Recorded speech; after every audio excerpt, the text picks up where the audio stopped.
അമൃത് Veni hair elixir presents daily news പ്രഭാത വാർത്തകൾ powered by Pulimoottil silks KSFE. ഈ ആണുങ്ങൾക്ക് മാത്രം എന്താ ഇത്ര അധികം നെറ്റ് കെയറിലും ഹെയർ ലോസ് ഒക്കെ ഉണ്ടാവണേ? ആണുങ്ങളുടെ ഹെയർ ലോസിന്റെ മേജർ റീസൺസ് തന്നെ ഡിഫറെന്റ് ആണ്. സ്കാൽപ്പിലുള്ള 5-alpha റിഡക്ടേസ് എന്ന എൻസൈം നിങ്ങളുടെ ഹോർമോണുമായി ചേർന്ന് ഹെയർ ഫോളിക്കിൾസിനെ ചുരുക്കുന്നു. Amrut Veni hair elixir for men use ചെയ്യൂ. പുരുഷന്മാർക്ക് വേണ്ടി ബയോടെക്നോളജി പ്രകാരം പ്രത്യേകം ഡെവലപ്പ് ചെയ്തത്. നമസ്കാരം, ഞാൻ ഷാജി പത്മനാഭൻ. ഡെയിലി ന്യൂസിന്റെ പ്രഭാത വാർത്തകളിലേക്ക് സ്വാഗതം. ഇന്ന് ജൂലൈ 7 ഞായറാഴ്ച. മൂന്നാം മോദി സർക്കാരിന്റെ ആദ്യ പാർലമെന്റ് ബജറ്റ് സമ്മേളനം ജൂലൈ 22 ആരംഭിക്കും. ജൂലൈ 23 ആദ്യ പൊതു ബജറ്റ്. കേന്ദ്ര ബജറ്റ് അവതരിപ്പിച്ച ശേഷം തുടർ ദിവസങ്ങളിൽ ചർച്ച നടക്കും. കേന്ദ്ര ധനകാര്യമന്ത്രി നിർമ്മല സീതാരാമനായിരിക്കും മൂന്നാം മോദി സർക്കാരിന്റെ ആദ്യ സമ്പൂർണ്ണ ബജറ്റ് അവതരിപ്പിക്കുക. 22ാം ഇന്ത്യ റഷ്യ വാർഷിക ഉച്ചകോടിയിൽ പങ്കെടുക്കുന്നതിനായി പ്രധാനമന്ത്രി നരേന്ദ്രമോദി ഇന്ന് റഷ്യയിലേക്ക് യാത്ര തിരിക്കും. റഷ്യൻ പ്രസിഡന്റ് വ്ളാദിമിർ പുടിന്റെ ക്ഷണം സ്വീകരിച്ചാണ് മോദി പോകുന്നത്. മൂന്നാം വട്ടം അധികാരത്തിലെത്തിയ ശേഷമുള്ള മോദിയുടെ ആദ്യ വിദേശ സന്ദർശനമാണിത്. 2 ദിവസത്തെ റഷ്യൻ സന്ദർശനത്തിന് ശേഷം അവിടെ നിന്നും മോദി ഓസ്ട്രിയയിലേക്കും പോകും. 41 വർഷത്തിന് ശേഷം ആദ്യമായാണ് ഒരു ഇന്ത്യൻ പ്രധാനമന്ത്രി ഓസ്ട്രിയ സന്ദർശിക്കുന്നത്. പ്രതിപക്ഷ നേതാവ് രാഹുൽ ഗാന്ധി നാളെ മണിപ്പൂരിലേക്ക്. കലാപബാധിത പ്രദേശങ്ങളിലെ ക്യാമ്പുകളിൽ രാഹുൽ സന്ദർശനം നടത്തും. PCC നേതാക്കളുമായും കൂടിക്കാഴ്ച നടത്തും. നേരത്തെ മണിപ്പൂരിലെ കലാപബാധിത പ്രദേശങ്ങൾ സന്ദർശിച്ച രാഹുൽ പ്രധാനമന്ത്രി നരേന്ദ്രമോദിയും BJPയും മണിപ്പൂരിലെ കലാപവും ആക്രമണങ്ങളും കണ്ടില്ലെന്ന് നടിക്കുകയാണെന്നും പറഞ്ഞിരുന്നു. പ്രതിപക്ഷ നേതാവായ ശേഷമുള്ള രാഹുൽ ഗാന്ധിയുടെ ആദ്യത്തെ മണിപ്പൂർ സന്ദർശനമാണിത്. നീറ്റ് പരീക്ഷാ ഫലത്തിന്റെ അടിസ്ഥാനത്തിലുള്ള കൌൺസിലിംഗ് നടപടികൾ ജൂലൈ 3ാം വാരത്തിന് ശേഷമേ ഉണ്ടാകൂവെന്ന് കേന്ദ്ര ആരോഗ്യ മന്ത്രാലയം വാർത്താക്കുറിപ്പിലൂടെ അറിയിച്ചു. ദേശീയ മെഡിക്കൽ കമ്മീഷൻ കൌൺസിലിംഗിനായുള്ള തയ്യാറെടുപ്പ് നടത്തേണ്ടതുണ്ടെന്നും ആകെ സീറ്റുകളുടെ എണ്ണം അവർ അറിയിക്കേണ്ടതുണ്ടെന്നും കേന്ദ്ര സർക്കാർ അറിയിച്ചു. കഴിഞ്ഞ വർഷവും ജൂലൈ 20 കൌൺസിലിംഗ് നടത്തിയതെന്നും മന്ത്രാലയം വാർത്താക്കുറിപ്പിൽ വിശദീകരിച്ചു. നെഹ്റു ട്രോഫി വള്ളംകളിക്ക് സർക്കാർ ഓഫീസുകൾ വഴി പ്രവേശന ടിക്കറ്റുകൾ വിൽക്കാൻ ഉത്തരവ്. നെഹ്റു ട്രോഫി വള്ളംകളിയുടെ ഫണ്ട് ശേഖരണത്തിന് വേണ്ടിയാണിത്. ഇടുക്കി, കണ്ണൂർ, വയനാട്, കാസർഗോഡ് ഒഴികെയുള്ള ജില്ലകളിലെ സർക്കാർ ഓഫീസുകളിലൂടെയാണ് ടിക്കറ്റുകൾ വിൽക്കുക. ആലപ്പുഴ സബ് കളക്ടർ വള്ളംകളി നടത്തിപ്പിന് ഫണ്ട് കണ്ടെത്താൻ സഹായം ആവശ്യപ്പെട്ട് സർക്കാരിനെ സമീപിച്ചിരുന്നു. ഇതിന്റെ അടിസ്ഥാനത്തിലാണ് പൊതുഭരണ വകുപ്പ് ഉത്തരവിറക്കിയത്. കാര്യവട്ടം ക്യാമ്പസിൽ ഇടിമുറി മർദ്ദനമുണ്ടായെന്ന KSU ആരോപണം തള്ളി സർവകലാശാല സമിതിയുടെ അന്വേഷണ റിപ്പോർട്ട്. സമിതിയുടെ റിപ്പോർട്ടിൽ ഇടിമുറി മർദ്ദനമെന്ന ആരോപണം തെറ്റാണെന്ന് പറയുന്നു. KSU നേതാവ് സാൻജോസിനെ മുറിയിൽ കൊണ്ടുപോയി മർദ്ദിച്ചിട്ടില്ലെന്നാണ് അന്വേഷണ സമിതി റിപ്പോർട്ടിൽ പറയുന്നത്. അന്വേഷണ സമിതി റിപ്പോർട്ട് തള്ളി KSU രംഗത്ത് വന്നു. റേഷൻ കട ഉടമകളുടെ സമരം മൂലം സംസ്ഥാനത്തെ റേഷൻ കടകൾ നാളെയും മറ്റന്നാളും തുറന്നു പ്രവർത്തിക്കില്ല. POS ക്രമീകരണത്തിനായി ഇന്നലെയും സംസ്ഥാനത്തെ റേഷൻ കടകൾ തുറന്നു പ്രവർത്തിച്ചിരുന്നില്ല. കഴിഞ്ഞ മാസത്തെ റേഷൻ വിതരണം ഈ മാസം 5 വരെ നീട്ടിയിരുന്നതിനാലും തുടർച്ചയായി 4 ദിവസം അവധിയായതിനാലും ഇനി ജൂലൈ 10 മുതലേ ഈ മാസത്തെ റേഷൻ വാങ്ങാൻ കഴിയൂ. രജിസ്ട്രേഷൻ വകുപ്പിൽ ആധാര രജിസ്ട്രേഷൻ ഉൾപ്പെടെയുള്ള സേവനങ്ങൾക്കായി ഉപയോഗിക്കുന്ന വെബ് പോർട്ടലിൽ ജൂലൈ 13 മുതൽ 16 വരെ അറ്റകുറ്റപ്പണികൾ നടക്കുന്നതിനാൽ പൊതുജനങ്ങൾക്ക് ലഭിക്കുന്ന സേവനങ്ങൾ തടസ്സപ്പെടുമെന്ന് രജിസ്ട്രേഷൻ ഇൻസ്പെക്ടർ ജനറൽ അറിയിച്ചു. ഹേമ കമ്മിറ്റി റിപ്പോർട്ടിൽ പ്രതികരണവുമായി മന്ത്രി സജി ചെറിയാൻ. വിവരാവകാശ കമ്മീഷൻ ഉത്തരവ് പരിശോധിച്ച് നടപടിയെടുക്കുമെന്ന് മന്ത്രി അറിയിച്ചു. വിലക്കപ്പെട്ട കാര്യങ്ങൾ ഒഴിവാക്കി ബാക്കിയുള്ളവ പുറത്തു വിടുന്നതിനോട് യോജിപ്പാണുള്ളതെന്നും മന്ത്രി മാധ്യമപ്രവർത്തകരോട് സംസാരിക്കവെ വ്യക്തമാക്കി. ഒരു വ്യക്തിയെയും പേരെടുത്ത് റിപ്പോർട്ടിൽ പറയുന്നില്ല. റിപ്പോർട്ടിൽ നിന്ന് ചില കാര്യങ്ങൾ രൂപരേഖ തയ്യാറാക്കാൻ നിർദ്ദേശങ്ങൾ നൽകിയിട്ടുണ്ടെന്നും മന്ത്രി പറഞ്ഞു. പണ്ട് മുത്തശ്ശിയുടെ കല്യാണക്കഥ കേട്ട മുതലെയുള്ള ആഗ്രഹമാണ് അന്നത്തെ മുത്തശ്ശിയെ പോലെ എന്റെ കല്യാണത്തിന് എടുത്തൊരുങ്ങണമെന്ന്.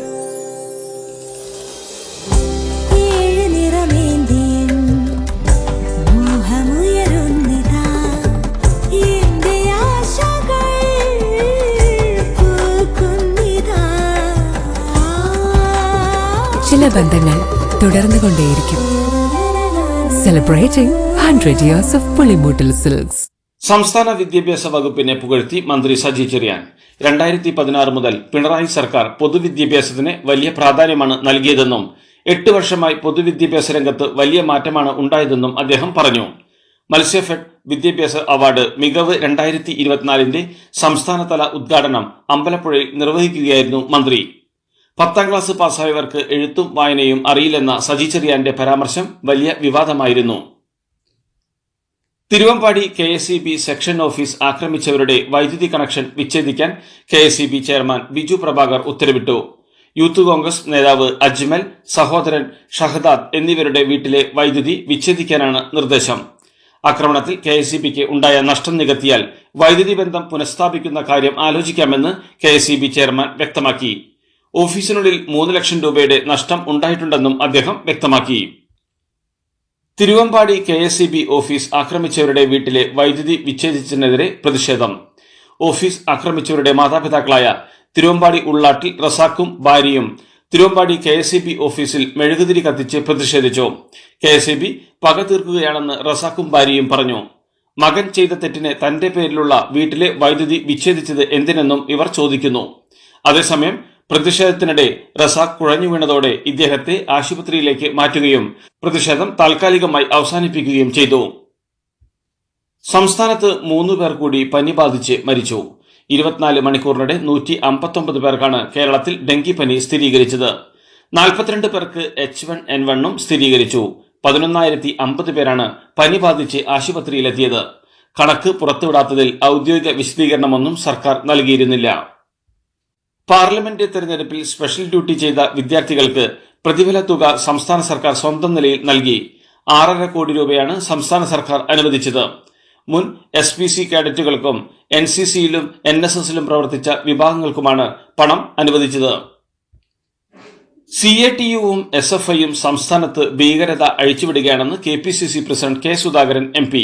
ക്യാമ്പസുകളിൽ SFI അഴിഞ്ഞാടുമ്പോൾ CATU പൊതുസ്ഥലങ്ങളിൽ ജനങ്ങളുടെ മേൽ കുതിര കയറുന്നുവെന്നും മലപ്പുറം എടപ്പാളിൽ തൊഴിലാളികളെ അതിക്രൂരമായിട്ടാണ് CPMന്റെ തൊഴിലാളി സംഘടനാ നേതാക്കൾ മർദ്ദിച്ചതെന്നും സുധാകരൻ ചൂണ്ടിക്കാട്ടി.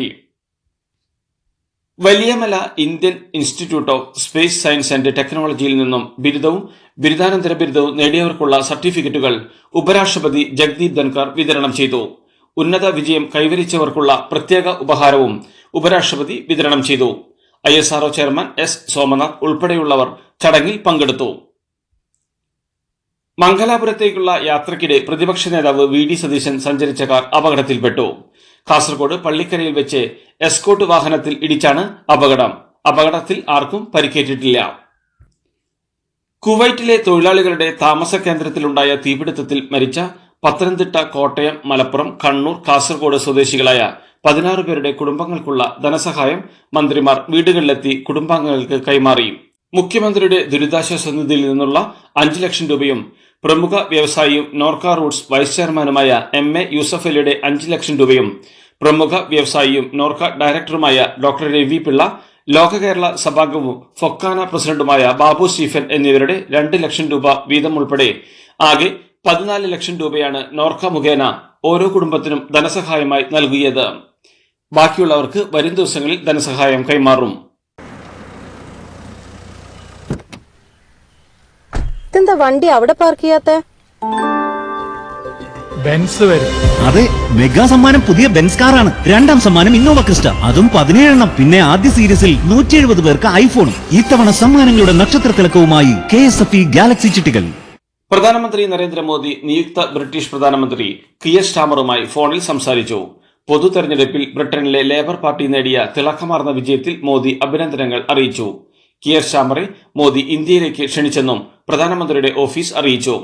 ഇന്ത്യയും ബ്രിട്ടനുമായുള്ള സ്വതന്ത്ര വ്യാപാര കരാർ യാഥാർത്ഥ്യമാക്കാനുള്ള നടപടികൾ വേഗത്തിലാക്കാൻ ഇരു നേതാക്കളും ധാരണയിലെത്തി. ലോക്സഭാ തെരഞ്ഞെടുപ്പിൽ അയോധ്യയിലേതുപോലെ ഗുജറാത്തിൽ കോൺഗ്രസ് BJPയെ പരാജയപ്പെടുത്തുമെന്ന് ലോക്സഭാ പ്രതിപക്ഷ നേതാവ് രാഹുൽ ഗാന്ധി. തോൽവി ഭയന്നാണ് അയോധ്യ ഉൾപ്പെടുന്ന മണ്ഡലത്തിൽ നിന്ന് നരേന്ദ്രമോദി പിന്മാറിയതെന്ന ആരോപണവും രാഹുൽ ഗാന്ധി ആവർത്തിച്ചു. ഗുജറാത്തിൽ സന്ദർശനത്തിനെത്തിയ രാഹുൽ അഹമ്മദാബാദിലെ പാർട്ടി ആസ്ഥാനത്ത് പ്രവർത്തകരെ അഭിസംബോധന ചെയ്ത് സംസാരിക്കുകയായിരുന്നു.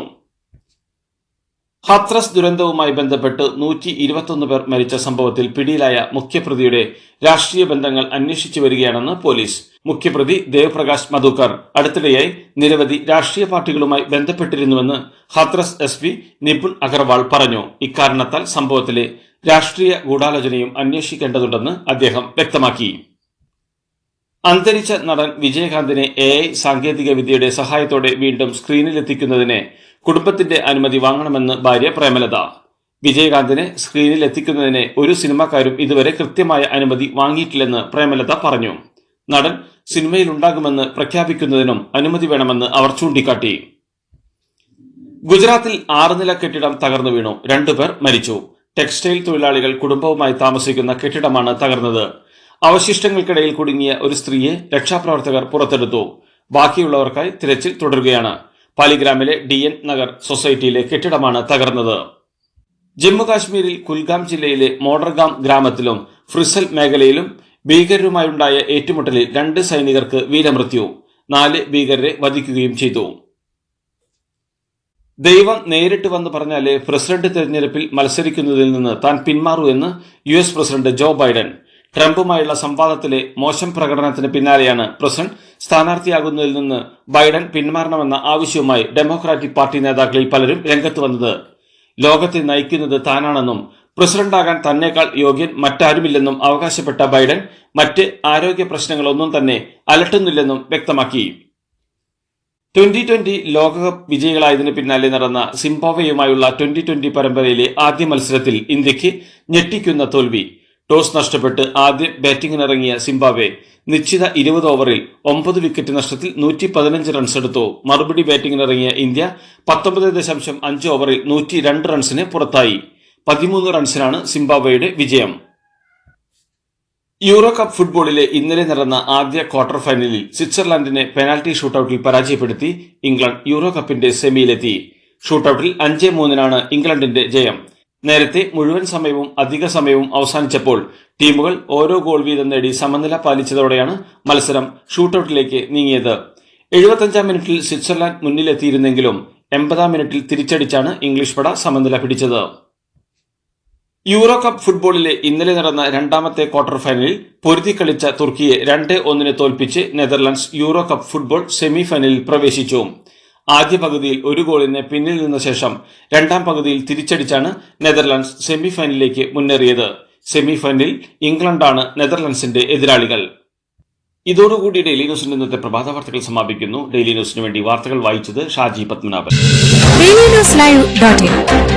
വാർത്തകൾ വിരൽ തുമ്പിൽ.